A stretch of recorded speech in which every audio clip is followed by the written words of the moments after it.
Folks, it seems like Joe Rogan and the rest of the right-wing manosphere are having an absolute mental breakdown as they recognize that the consequences of their decision to support Donald Trump in 2024 is the reason that this country is spiraling out of control.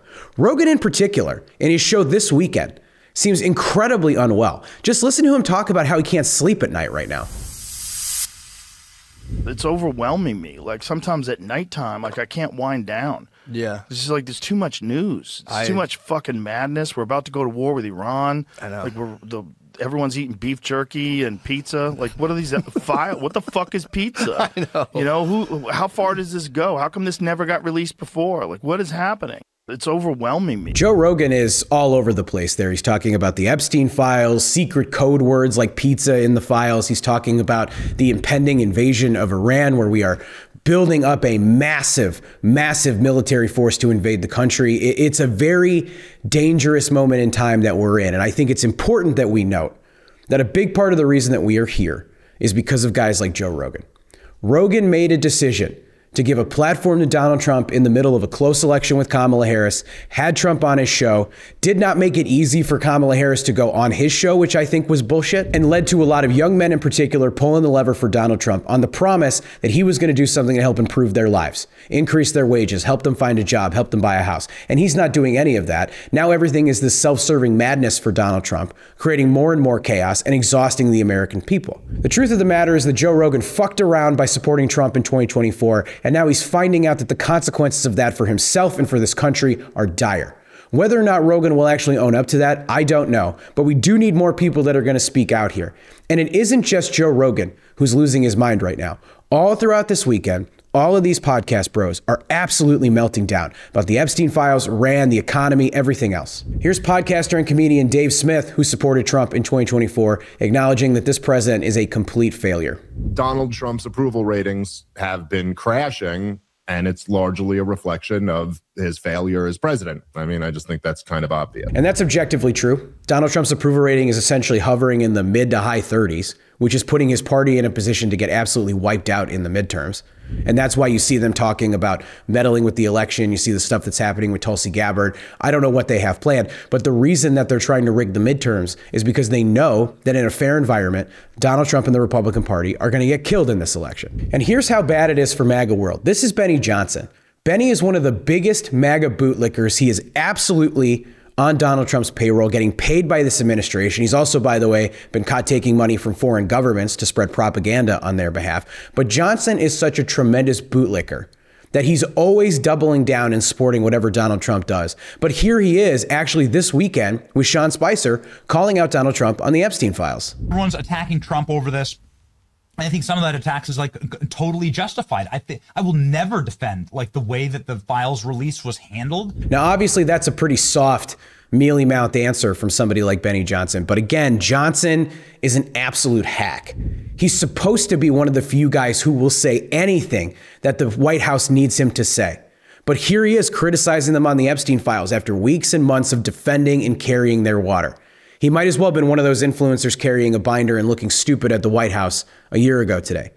Think about how bad it must be, what the comments on Benny Johnson's YouTube videos and Twitter page and everything else must be for him to feel comfortable enough to take a shot at Donald Trump and Pam Bondi on the Epstein files. Again, it's about the slow erosion of this MAGA coalition. And I know that there's a lot of people out there, they say MAGA is dead, MAGA is not dead. The coalition is still there, but there's a million cracks in the armor right now. You can see them when you look. It's why I keep insisting and covering these guys and what they're saying so aggressively, because the way the MAGA movement falls apart, it's not one big thing. It's not one big moment. It's 1,000 cuts every single day. It's these conversations between a guy like Sean Spicer, who was Donald Trump's White House press secretary in his first term, and Benny Johnson, who's an absolute bootlicker and a garbage human being. And the more that we have those cracks, chip, chip, chip, eventually there'll be a moment where it all falls apart.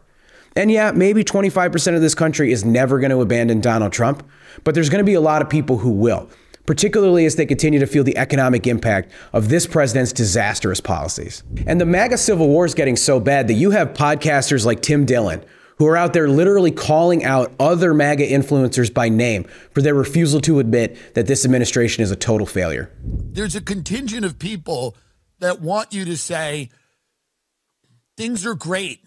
Things are great. That Sean Hannity crew, Ben Shapiro's in there, but it's a big Murdoch kind of Fox News crew that's glaringly obvious. And that's actually a pretty astute analysis from Tim Dillon, because he's right. The Fox News Murdoch crew, the Ben Shapiro Daily Wire guys of the world, they are doubling down and supporting this president, likely because they need to keep their base together for the midterms, and they're afraid of what's going to happen if the bottom falls out on them. But the fact that Tim Dillon, who is, whether you like him or not, one of the fastest growing podcasters on the planet right now, feels comfortable enough to take a pot shot at Sean Hannity, take a pot shot at Ben Shapiro, tells you everything you need to know about the civil war that's happening in MAGA world right now on Epstein, the economy, immigration, and everything else. Speaking about taking pointed shots, Tim Dillon now feels comfortable enough to go directly after members of the Trump administration. Here he is taking pot shots at Kash Patel for going on Dan Bongino's podcast. This is the kind of thing that used to get you kicked out of the MAGA coalition, that would get you frozen out of everything that they wanted to do. But at this point, Trump and his White House are so weak that Dillon feels perfectly within his rights to be able to call these guys out by name. Kash Patel and Dan Bongino have decided to have a they're doing a podcast because Dan Bongino left the FBI and is now doing a podcast again. And Kash Patel is back on his podcast. And here we go. Let's just let it speak for itself. I don't know if you can even set this up. Dan Bongino, Kash Patel, friends of the show, here describing how difficult it is to cover up a pedophile ring. Let's go. Everything's a level 10 decision, Cash. Yeah. A level 10 meaning there's a pardon the language, but a shitty decision and a shittier one. Because if if there was a good decision to be made, someone else made it. And then when those decisions. I'm sorry, I want to respond to that clip for just a second, because it's so insane to me. Like, these two are primarily responsible, alongside Pam Bondi and a few others, for covering up a pedo ring that includes Donald Trump of all people. And they're going to talk about how there's a shitty decision and a shittier decision. No, there's the right thing and the wrong thing to do. You can release the files. You can prosecute the co-conspirators in this case. You can prosecute the people who abuse little girls. They have all the evidence that they need, but because their boss, who sits behind the desk at 1600 Pennsylvania Avenue, is in the files, they can't be honest about that. And these are two people, by the way, who are absolute media whores. All they want is attention and attention and attention for themselves. The first thing they think about is getting cheap engagement, not keeping you safe, not prosecuting bad guys. My dad served in the FBI for 34 years. He served this country. His job was to keep people like you and me safe. These guys are a disgrace to the FBI. That's every day. I know you know this because I would knock on your door and you'd be like, what now? And I'd be like, here we go again. Like something else will come up. But I just want to put into perspective for folks out there, when that decision can't even be made by me, it goes to you. When it doesn't go to you, it goes like to the president's desk. He's dealing with like level 11 decisions. And that's the thing in DC, is that's why the batting average isn't always going to be 1,000. There's no good call to be made or someone else would have made it. There's just really tough decisions where, you know, there's a shit call and a shittier call. And listen, that's what we signed up for. That's how it rolls. Look, yeah, these are difficult decisions, Dan. That's why you volunteered to jump back in. It wasn't just going to be, hey, we're going to do this job. It's going to be super easy. We're not going to have to make any hard decisions, and we're not going to have to combat a press corps that has largely been biased and full of inaccurate reporting. But we made those decisions collectively in the best interest of the nation. And if we hadn't, then none of this would be true. None of this. So just, again, because they're talking about the Epstein files, amongst other things, Kash Patel is arguing to the American people that they made the best possible decision for the American people to allow a cabal of wealthy billionaires to get away with abusing little kids. Like, come on. This would be possible if President Trump had made the hard decisions to allow us and give us the resources that we need, and to back the blue and law enforcement, and to prioritize working with state and local authorities, then we wouldn't be able to do what we did. But you're right. We had a lot of hard decisions, and that comes with the territory of the job. But once you look outside of the cauldron of Washington, D.C., and this is one of the things that, you know, I'm trying to remind myself of every day, outside of here, there is a different America than the one that lives in the national capital region. And I try to remind myself every day when making those difficult decisions that you talked about that we make on a daily basis. Stop it for a minute. This country is run by the worst possible type of people at every level of this government. And Washington was broken long before Donald Trump came along, but man, has he taken everything bad about Washington, D.C. and our politics and made it dramatically worse. And Tim Dillon and Joe Rogan and Dave Smith and the rest of these guys, they're not our friends, but they might be our allies, at least in the short term.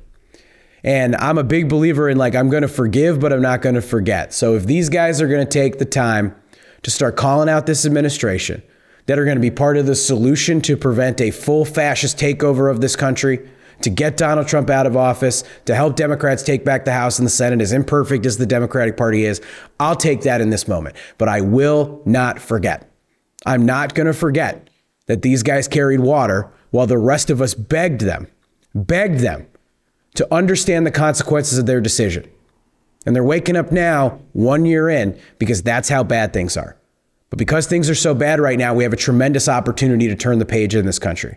And I can't wait until the midterm elections, because we need to boot Donald Trump from office. We need to boot his allies from office. We need to constrain his power, get this country back on the right track, and break the Epstein class. And I don't know that we can break the Epstein class without guys like Tim Dillon and Joe Rogan speaking out and bringing a lot of their people with them. So it's an opportunity. And I think for me, I'm going to treat it as such. And I'm going to keep covering this because I think it's one of the most important stories out there. The MAGA movement is falling apart, brick by brick, podcast by podcast, as ridiculous as that sounds, but here we are. And if you want to keep following this alongside with me, do me a favor, like, comment, share on this post for engagement, subscribe if you're new to the channel, and make sure that you hit that little bell so you get an update when I post my next video. Thank you.